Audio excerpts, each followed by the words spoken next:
Astronomer and Pulitzer Prize-winning author Carl Sagan died of pneumonia today at the age of 62 after a 2-year battle with a rare blood disorder that led to cancer.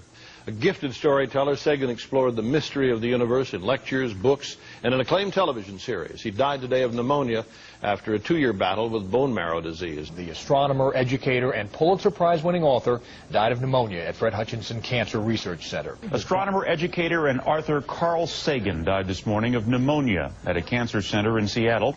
He had been undergoing treatment for a bone marrow disease for 2 years. King 5's Kathy Kiyomura joins us in the newsroom now with those details. Kathy.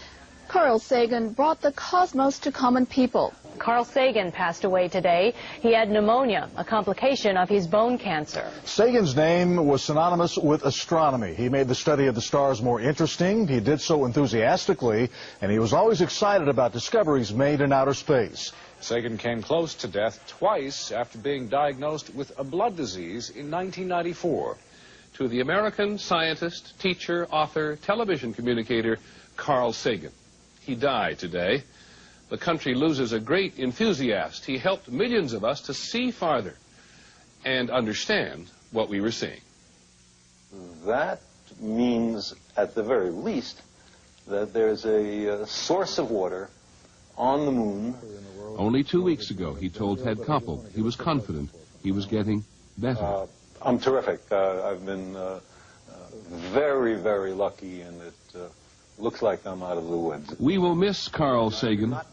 Americans were first introduced to Dr. Sagan, the astronomer, back in the 1970s. The moon shots were finished as NASA embarked on less glamorous projects.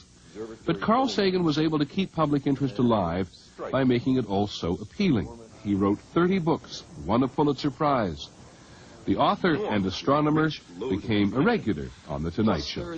You want to go exploring. The New York Public Library is where a young Carl Sagan first discovered astronomy, and by the time he was 26, he had earned his doctorate in astrophysics. He taught first at Harvard while working for NASA. He moved on to Cornell to begin a 30-year career as a teacher. Dr. Sagan was convinced that we are not alone in the universe. He said he would hate to die and never know for sure.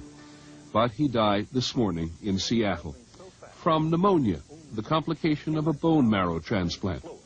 At 62, a short life for a science teacher who's done a lot to put life in perspective. I believe our future depends powerfully on how well we understand this cosmos in which we float like a mote of dust. And so we choose, obviously, Carl Sagan. From when I was a little kid, he said, the only thing I really wanted to be was a scientist. To interrogate nature, that's where the fun is. And that's what he helped us discover as well, Carl Sagan, who died today. Left millions of fans around the world when he died early today at 62. He was the first celebrity astronomer because he was the one man who could explain it all. He made the complexities of the universe understandable. He made the cosmos fascinating. Carl Sagan was the people's scientist.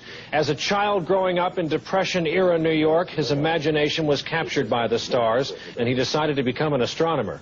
And later, he became a star. It was the PBS series Cosmos that made the academic a celebrity. For 13 episodes, it retraced the evolution of the universe and was watched by at least 500 million people around the world.